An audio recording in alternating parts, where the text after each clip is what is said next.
사도행전 2장 14절에서 21절까지의 말씀입니다. 14절에서 21절까지 말씀 교독해서 읽도록 하겠습니다. 베드로가 11사도와 함께 서서 소리를 높여 이르되 유대인들과 예루살렘에 사는 모든 사람들아, 이 일을 너희로 알게 할 것이니 내 말에 귀를 기울이라.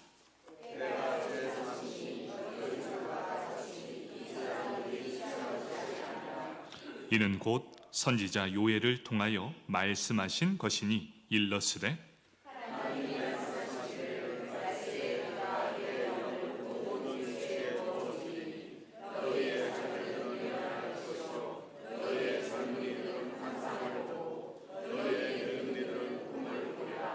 그때에 내가 내 영을 내 남종과 여종들에게 부어 주리니 그들이 예언할 것이요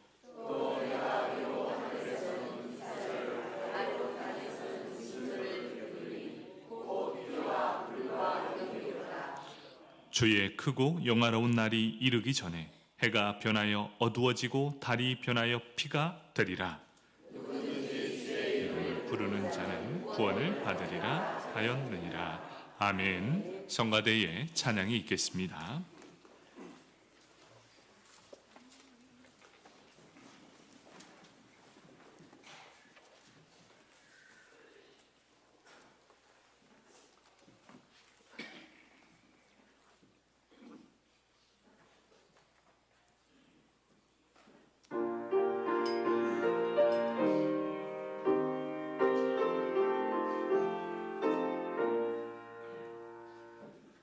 구주의 왕국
아멘. 우리의 찬양을 받으실 하나님께 박수로 영광 올려드리겠습니다. 감사합니다. 우리 함께 사도행전 2장 14절에서 21절까지 말씀을 읽었습니다. 이 말씀을 가지고 성령 충만할 때 일어나는 일들이라는 제목을 가지고 함께 은혜를 나누도록 하겠습니다. 우리 말씀을 듣기 전 옆 사람 바라보면서 인사하겠습니다. 꿈을 꾸는 인생이 되길 바랍니다.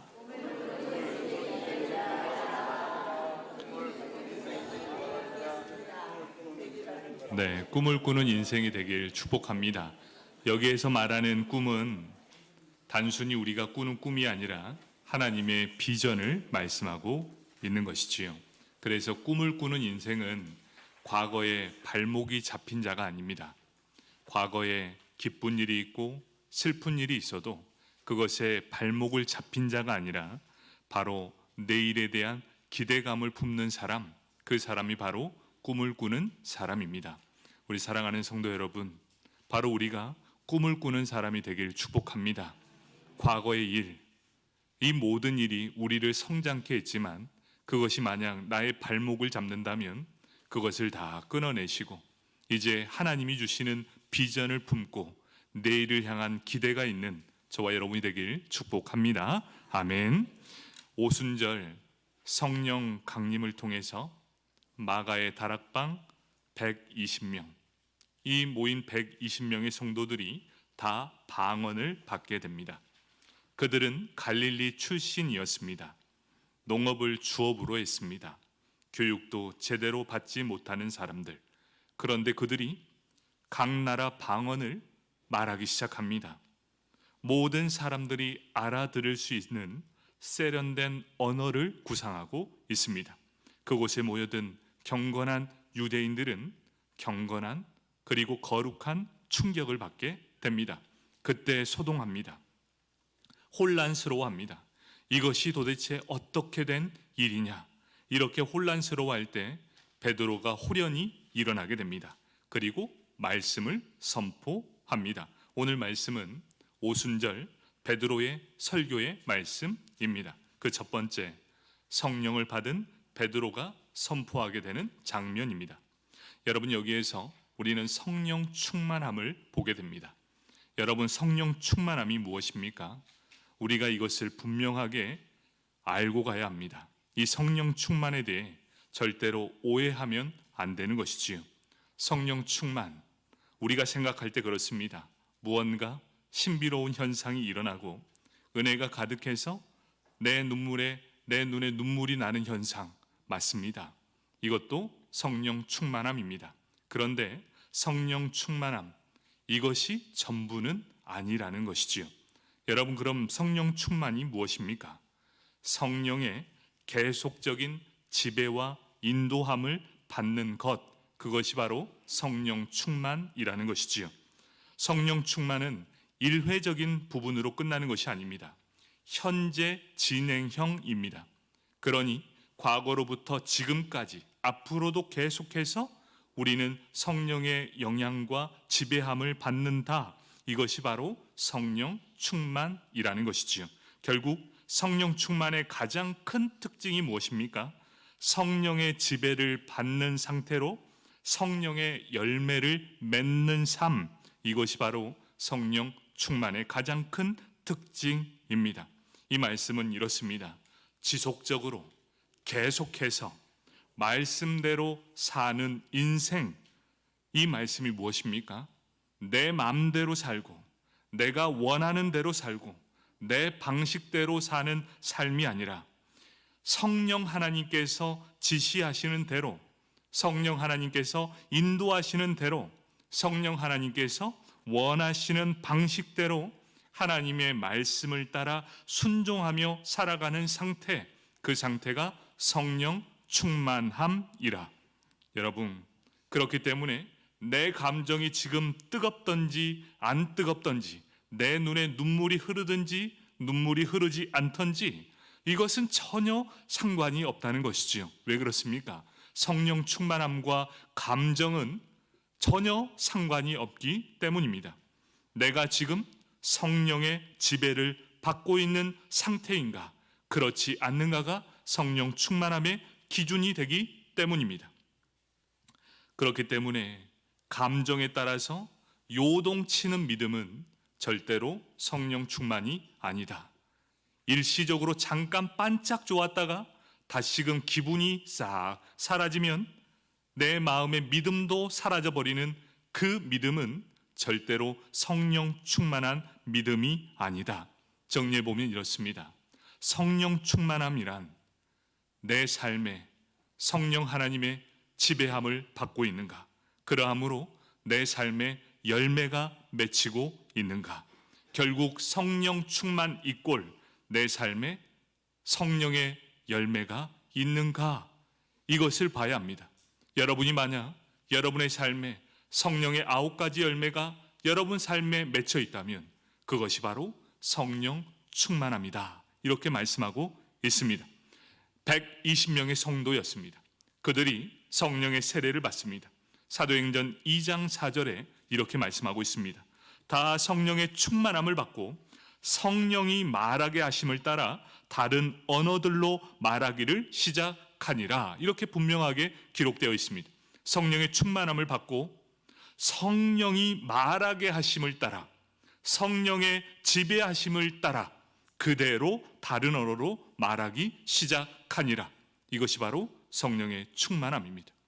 성령의 지배를 받아 하나님이 하시고자 하는 일에 그대로 하시는 것, 그것이 바로 성령 충만함입니다.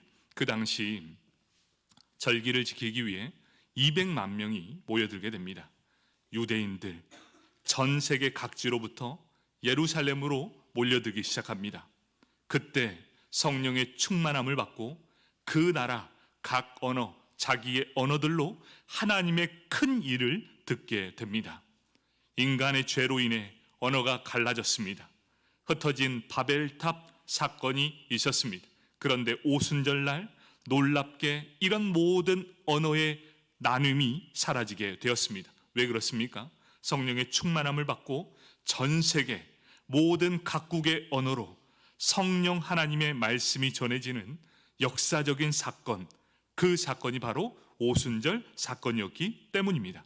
이 놀라운 일을 직접 경험한 사람들이 혼란에 빠져들기 시작합니다. 그래서 어떤 사람들은 이렇게 말합니다. 그들이 새술에 취했다. 이렇게 조롱하기 시작합니다. 그때 11사도와 더불어 베드로가 그 자리에 일어납니다. 그리고 하나님의 말씀을 선포합니다. 15절 때가 제3시니 너희 생각과 같이 이 사람들이 취한 것이 아니라 라고 분명하게 선포하게 됩니다. 우리 두 번째로 계속해서 베드로의 설교 중에 선지자 요엘이 예언한 성령 사건의 성취임을 보여주고 있습니다.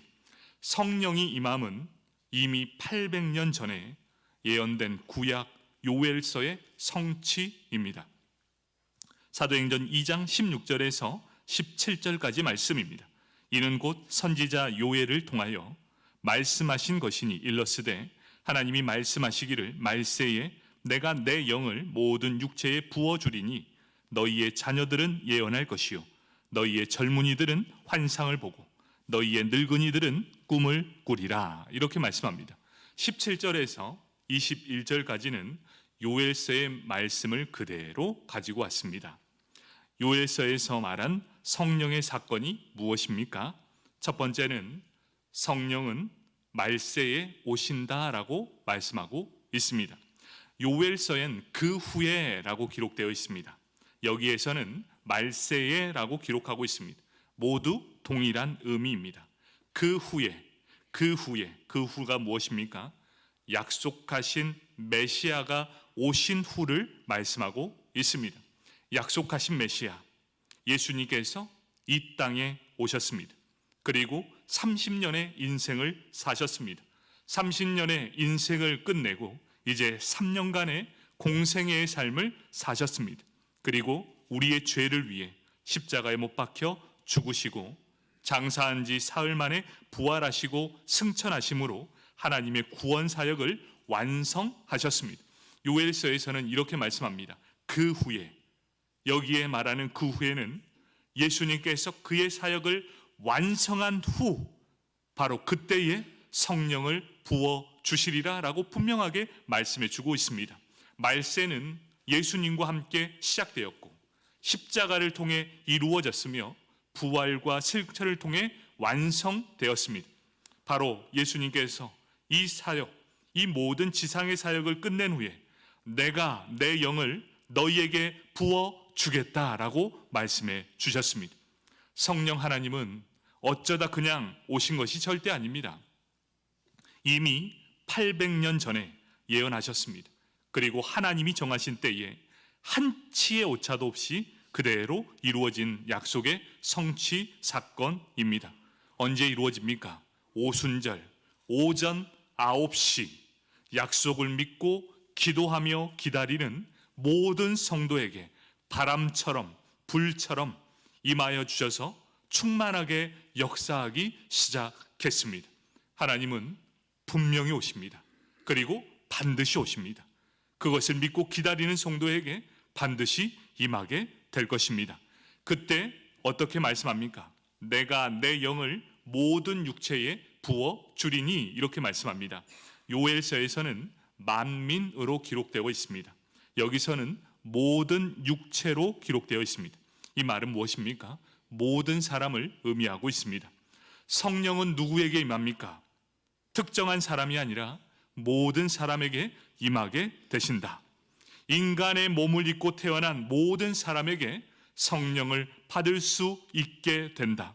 여러분, 이것이 얼마나 큰 축복인지 아십니까?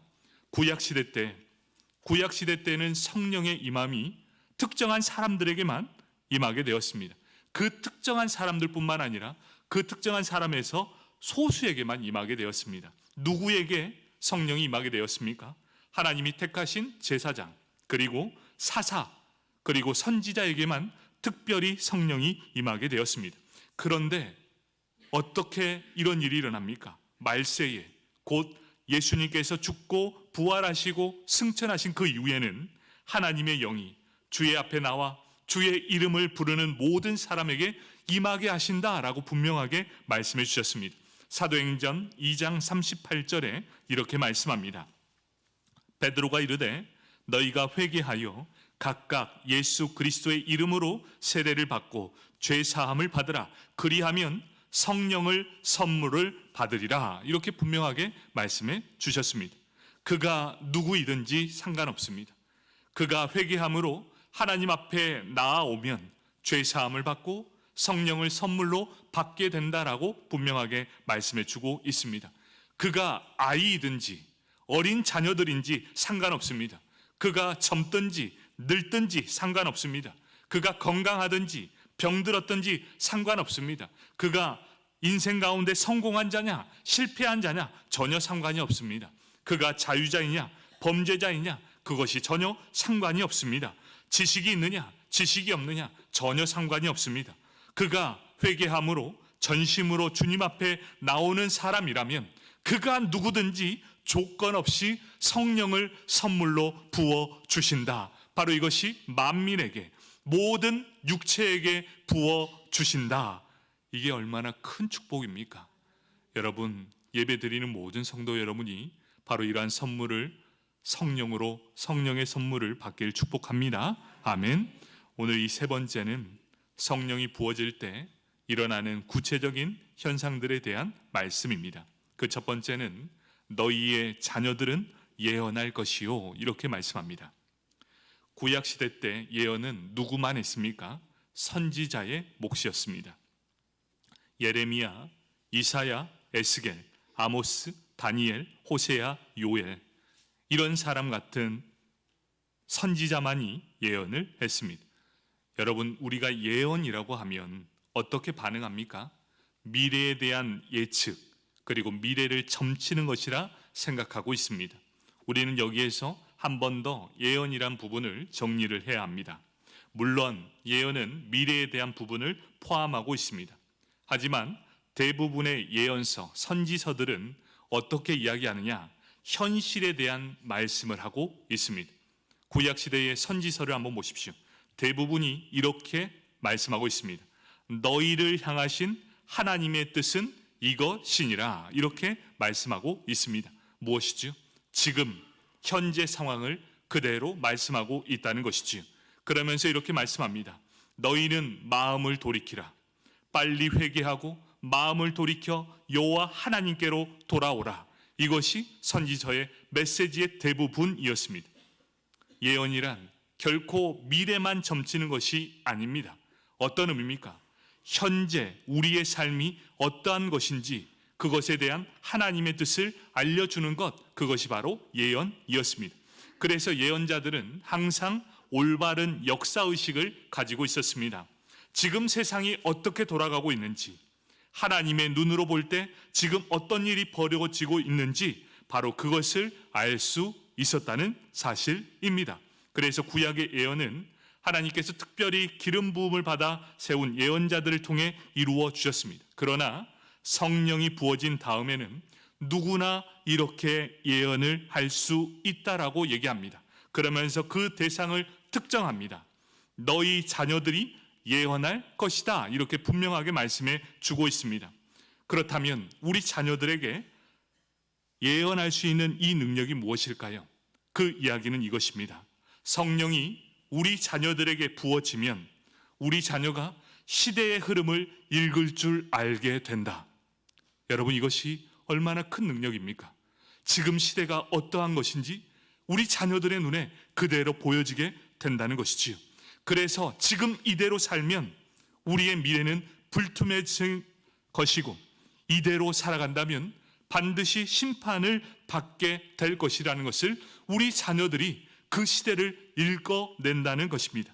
그러니 지금 이때에 하나님의 품 안으로 들어가서 하나님 앞에 엎드려 진심으로 하나님을 돌이켜야 한다는 것을 인식하고 깨달아 알게 된다는 것. 여러분, 자녀들이 시대를 분별할 줄 알게 될다. 이것이 얼마나 큰 축복입니까? 시대를 분별할지 몰라서, 어떻게 살아갈지 몰라서 그냥 그렇게 사는 인생이 아니라 지금 시대를 분명하게 인식하며 어떻게 살아가야 될지를 그들 스스로 인식하며 우리가 제대로 살아야 되겠습니다라고 고백하는 이 심령이, 성령이 임하게 될 때 우리 자녀들이 예언하게 될 것이다. 여러분, 이 축복이 여러분의 자녀들에게 넘쳐나길 축복합니다. 아멘. 두 번째는 너희의 젊은이들이 환상을 보고 이렇게 말씀합니다. 젊은이들이 환상을 본다.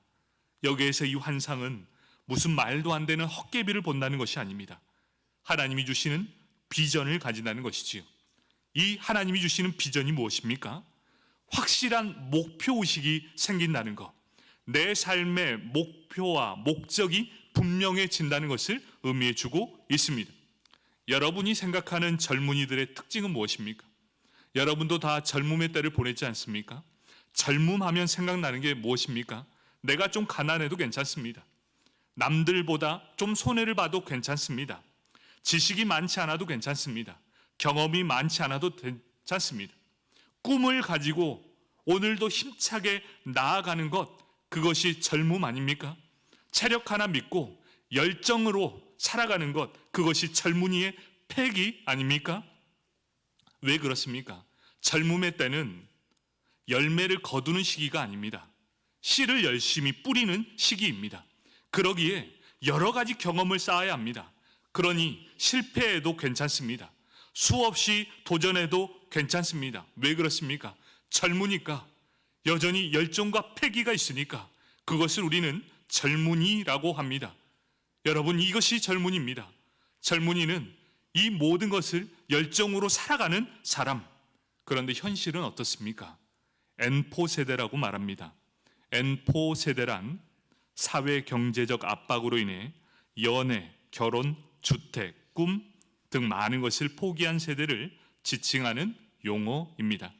저희 때만 해도 3포 시대였습니다. 3포 시대가 무엇입니까? 연애 포기, 결혼 포기, 출산 포기였습니다. 그런데 시대가 좀 지나가니 5포 세대가 되었답니다. 연애, 결혼, 출산, 내 집 마련, 인간관계 포기. 그런데 시간이 더 지나면서 7포 세대가 되었답니다.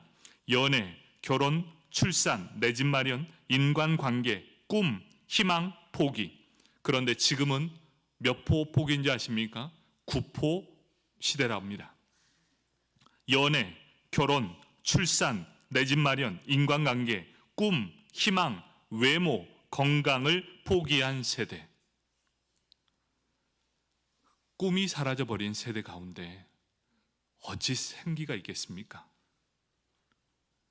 이것이 지금 이 시대의 우리 젊은이들의 현실입니다. 그런데 성령께서 임하시면 젊은이들이 환상을 보게 된다. 비전을 꿈꾸게 된다. 내 삶에 분명하고 확실한 목표를 가지고 나아가게 된다. 여러분, 무엇이 목표가 돼야 됩니까? 우리 젊은이들의 목표가 무엇입니까? 좋은 대학 가고, 좋은 직장 잡고, 돈 많이 벌고, 시집 가고 장가 가고, 안정한 생활하고, 평안한 노후를 보내고, 학위를 따고, 이것이 우리의 전부입니까? 이것은 우리의 전부의 목표가 아닙니다. 우리의 목표를 이루기 위한 최종 목표가 아닌 과정이고 도구일 뿐이라는 것이지요.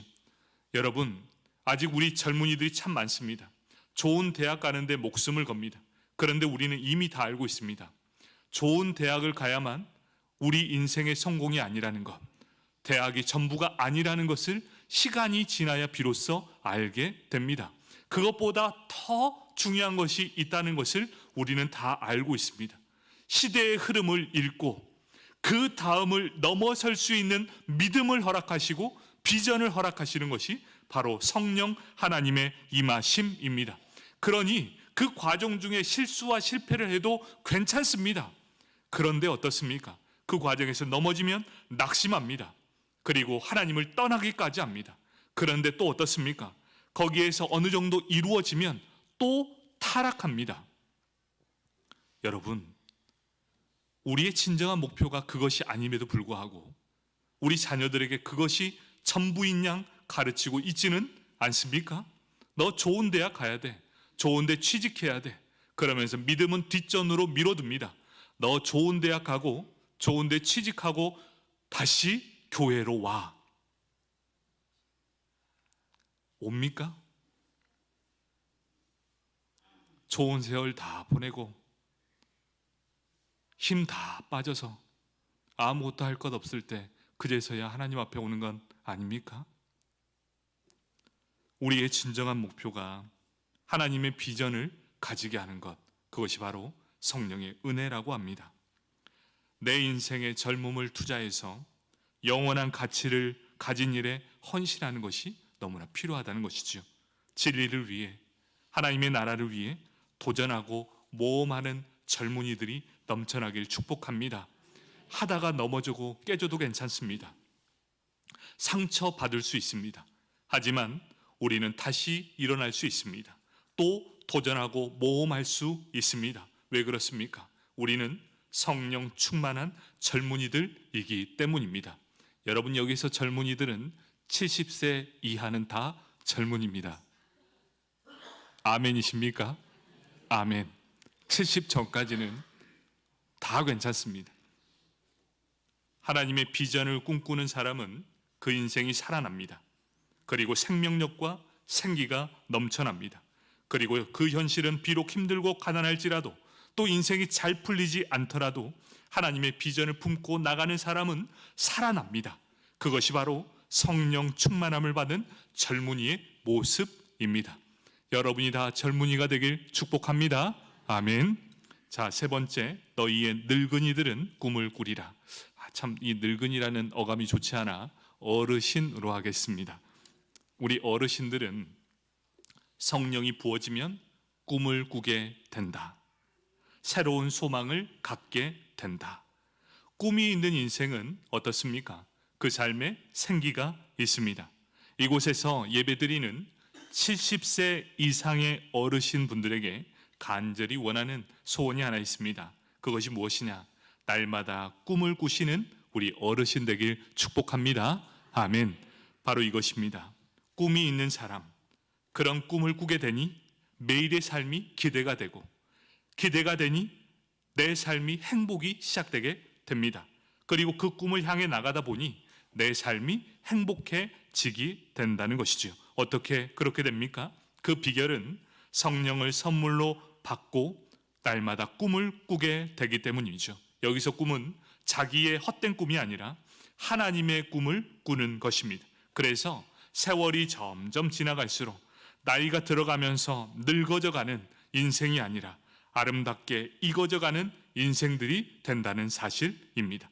오늘보다 내일의 아름답고 성숙한 사람, 오늘보다 내일이 기대가 되는 사람, 바로 우리 70세 이상의 분들, 매일매일이 새롭게 되기를, 오늘보다 내일의 더 큰 은혜와 기대가 넘치는 우리 귀한 성도님들 다 되길 축복합니다. 아멘.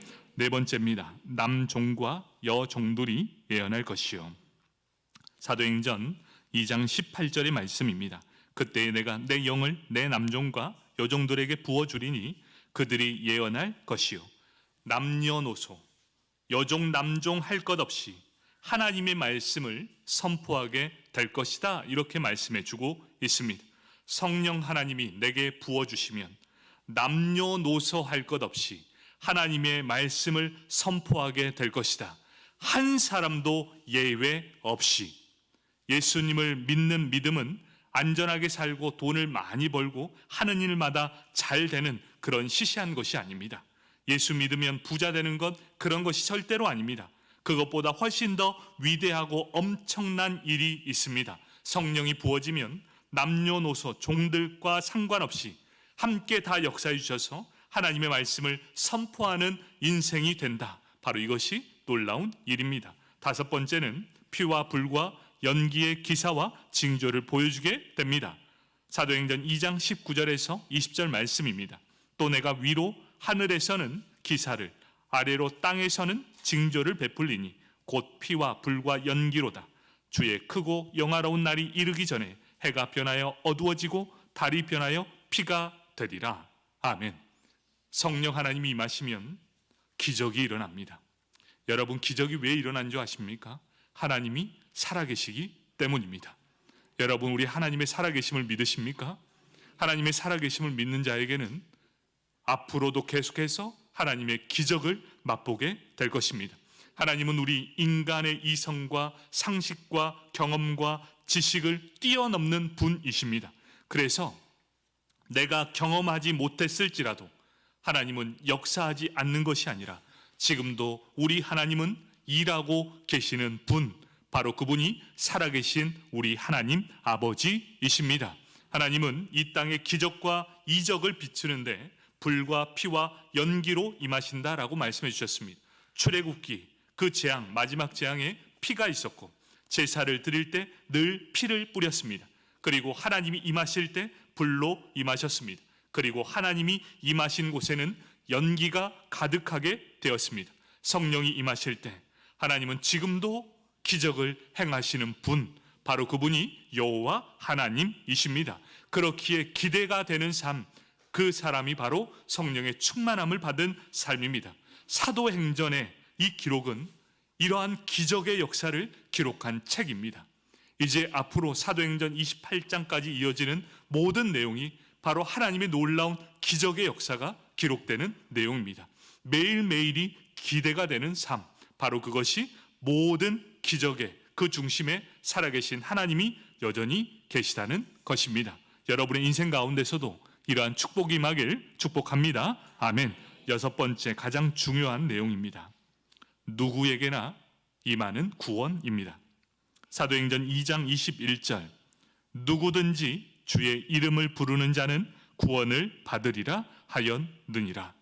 여러분, 구원을 받는 데는 조건이 없습니다. 누구든지입니다. 어떠한 인간적인 조건도 없습니다.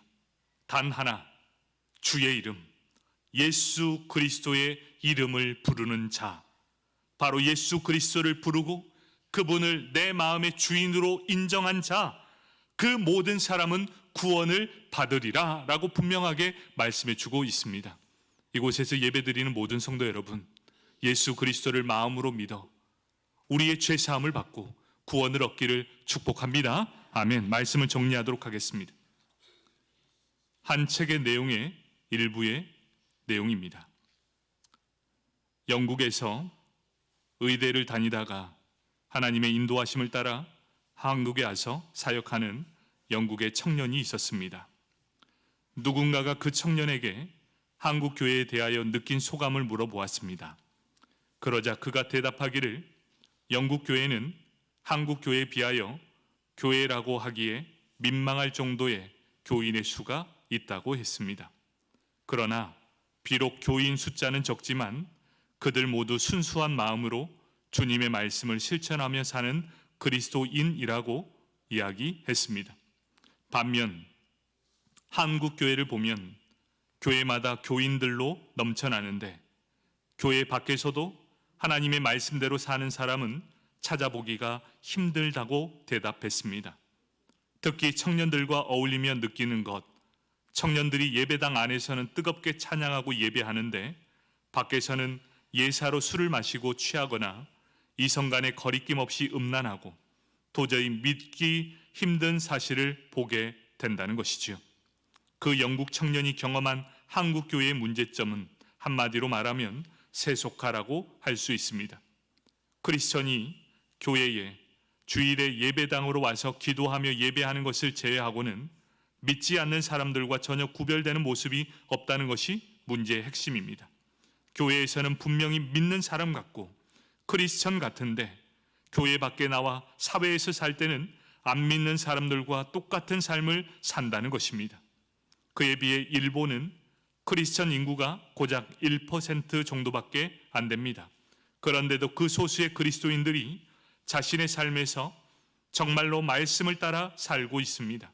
한국 교회가 교인 수를 자랑하며 양적인 성장을 촉구할 때 일본 교회는 말씀대로 실천하는 진지한 신앙인의 모습을 보여주었습니다. 그래서 이미 세계적인 신학자나 문학가도 많이 나왔습니다. 한국 교회가 선교사 파송 숫자가 많다고 하지만 한국 교회가 일어나기 전 크리스천 인구가 겨우 1%였던 일본 교회가 선교사 파송 세계 3위였다는 것이 너무나 놀랍습니다. 그럼에도 불구하고 왜 한국 교회와 크리스천은 세속화의 물결에서 벗어나지 못하고 믿지 않는 사람들과 별로 다를 바 없이 살아가고 있습니까? 아니, 멀리 한국 교회를 말할 것이 없이 우리 자신만 봐도 그렇습니다. 우리 자신도 주일에는 이렇게 나와서 거룩한 예배를 드리는 것 같고 분명히 하나님의 백성인 것 같은데 매일의 삶의 자리로 살아가 보면 내뱉는 언어를 보면 하는 행동을 보면 하는 생각을 보면 마치 주님과는 전혀 상관없이 주님을 안 믿는 사람처럼 보이고 있기 때문입니다. 여러분, 이렇게 된 이유가 무엇일까요? 성령 충만함이 잘못 인식되었기 때문입니다. 성령 충만함을 받았다고 하면서도 열매를 맺지 못하는 삶을 살아가고 있기 때문입니다. 예배에 참석하고 있지만 마음은 딴 곳에 있습니다. 예수를 믿고 있지만 삶으로 살아내지 못합니다. 그러니 죽어있는 믿음이 되어 버렸습니다. 언제부턴가 숫자를 자랑합니다. 우리나라는 25%였습니다. 그러면 나라가 변화해야 되지 않겠습니까? 이 세상이 들썩들썩해야 되지 않습니까? 한 민족 가운데 25%가 기독교 인구입니다. 왜 변화되지 못했을까요? 성령은 충만했는데 잠깐 반짝하다 사라졌고 성령 충만했는데 삶의 열매까지 거두지 못했습니다. 사랑하는 성도 여러분, 예수를 믿었으니 나 구원받았다 라는 신의 믿음이 아니라 여러분 진빼이라고 아십니까? 믿음의 진빼이, 진짜 배기가 한번 되어보십시다. 단지 우리가 예수 믿으면 천국 갑니다 라고 말하면서 행함이 없는 죽은 믿음이 아니라 말하지 않아도 저 사람 참 믿음이 좋은 사람이다, 세상 사람들이 인정하는 그런 사람이 되기를 축복합니다. 우리 구원받는 사람답게 한번 살아봅시다. 성령 충만함을 받은 사람은 시대의 흐름을 읽을 줄 아는 사람들이다. 지금 시대가 읽혀지십니까? 지금 이대로 가면 어떻게 될 거라는 게 읽혀지십니까? 성령 충만한 사람은 시대가 읽혀지는 사람입니다. 지금 이때에 기도하는 백성이 넘쳐나야 될 때고, 가슴을 치며 이 나라를 위해 기도하는 기도의 함성이 넘쳐나야 될 때입니다. 우리 이제 달라집시다. 다시 복음으로 돌아갑시다. 다시 말씀으로 돌아갑시다. 회개함으로, 전심으로 예수 앞에 나아갈 때 누구에게나 하나님은 성령을 부어 주신다 약속해 주셨습니다. 성령 충만함을 통해 구원받는 백성답게 내 삶이 변화되기를 축복합니다. 그리함으로 내일이 기대가 되기를, 현재의 흐름을 읽고 이대로는 죽습니다, 우리나라 불쌍히 여겨달라고, 한국교회 불쌍히 여겨달라고, 우리 함께 회개함으로 나아갈 때 내일의 희망이 있게 될 줄 믿습니다. 바로 그 주인공 되길 축복합니다. 아멘.